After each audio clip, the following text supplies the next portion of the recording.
3, 2, 1, 0। ये तस्वीरें गर्व की हैं, ये तस्वीरें गौरव की हैं। 21 अक्टूबर को इसरो ने आसमान पर इतिहास रच दिया। इसरो ने देश को एक बार फिर गौरवपूर्ण क्षण दिए। इसरो ने एक और बड़ी उपलब्धि की दिशा में बड़ा कदम बढ़ा दिया है। गगनयान मिशन के लिए क्रू मॉड्यूल का टेस्ट सफल रहा है। गगनयान मिशन के क्रू मॉड्यूल की लॉन्चिंग के लिए जैसे ही काउंटडाउन शुरू हुआ, इसरो के कार्यालय में हलचल बढ़ गई और फिर आया वो क्षण जिसके लिए सारा देश दुआएं कर रहा था। जैसे ही रॉकेट क्रू मॉड्यूल को लेकर आसमान की तरफ बढ़ा, चेहरे चमक उठे। सबकी नजरें ग्राफिक्स वाले स्क्रीन पर गई। सब कुछ ठीक चल रहा था, सब कुछ उम्मीद के मुताबिक चल रहा था। क्रू मॉड्यूल के अलग होने पर कुछ ही देर में तालियां बजने लगीं। आगे का सफर तिरंगे के रंग वाली छतरियों के जरिए पूरा होना था। लॉन्च के कुछ मिनट बाद स्क्रीन पर पैराशूट की लाइव तस्वीरें दिखाई देने लगीं। ऊंचाई 16 किलोमीटर थी।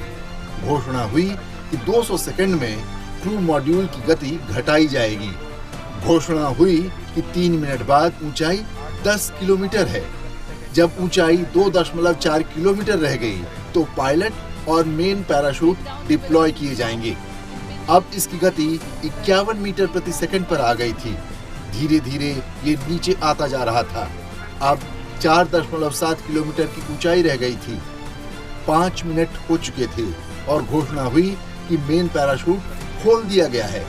और उसके बाद का नजारा सब बयां कर रहा था। अब 15 मीटर प्रति सेकंड रह गई है और ऊंचाई 1.5 किलोमीटर। ये सफलता इतनी आसानी से नहीं आई है। सुबह 8 बजे गगनयान मिशन के लिए क्रू मॉड्यूल का टेस्ट होना था, लेकिन 2 बार इसमें देरी हुई। 9 बजे के करीब काउंटडाउन शुरू हुआ तो आखिरी 5 सेकंड पर ये अचानक रुक गया। Hold is observed. ISRO chief ने बताया कि कुछ खामी पता चली है जिससे होल्ड हो गया। अच्छी बात यह है कि पौन घंटे के भीतर सारी तकनीकी खामियों को दूर कर लिया गया। आज इस टेस्ट के लिए इस्तेमाल होने वाला रॉकेट भले ही छोटा था, लेकिन उसका लक्ष्य बड़ा था। जी हाँ, मानव मिशन में क्रू को सुरक्षित लैंड कराने में इस टेस्ट की अहम भूमिका रहने वाली है। I am very happy to announce the successful accomplishment of the TVD-1 mission.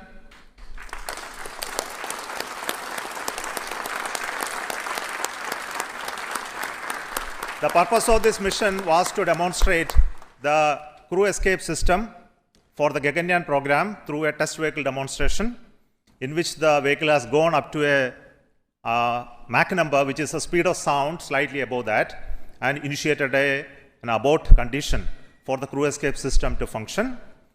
The crew escape system took the crew module away from the vehicle, and subsequent operations of the crew module separation from the crew escape system, all the parachutes opening and touched down in the sea at the required velocity has been very well accomplished, and we have got confirmation of the data of all of this.